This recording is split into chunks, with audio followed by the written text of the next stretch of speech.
নমস্কার। আজকে বলবো বাংলার এক লোকাচার নিয়ে। এটি একটি আঞ্চলিক লোকাচার। এটিকে শাক পূজা, শাক বারানি বা শাক রাখাও বলা হয়ে থাকে। অনেকে আমরা এটিকে মনসা পুজোর সাথে গুলিয়ে ফেললেও এর সাথে মনসা পুজোর কোনো সংযোগ নেই। দুটি পুজোই যেহেতু বর্ষাকালে দেখা যায়, তাই দুটিকে আমরা একত্রিত করে ফেলেছি। কিন্তু এই শাক পূজা বা শাক বারানি এবং মনসা পূজা সম্পূর্ণ আলাদা এবং ভিন্ন। দুটি বর্ষাকালে হয় বলে আমরা হয়তো দুটিকে একই ভেবে নিয়েছি, কিন্তু তা নয়।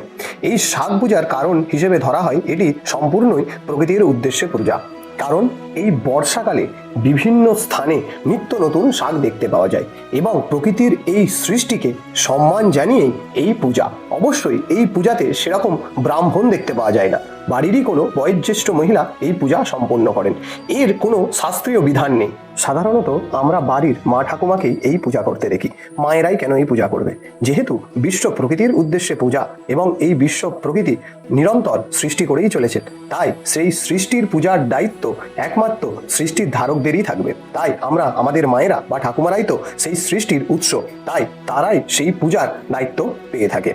এই সুন্দর প্রথাটি কিন্তু আমাদের বাংলার বুকে এখনো বেঁচে রয়েছে এবং আমরা এটি এখনো রমরমার সাথে পালন করে থাকি শ্রাবণ মাসে বা বর্ষাকালে। এই ছিল বাংলার বুকে সুপ্রাচীন কাল থেকে চলে আসা একটি লোকাচার।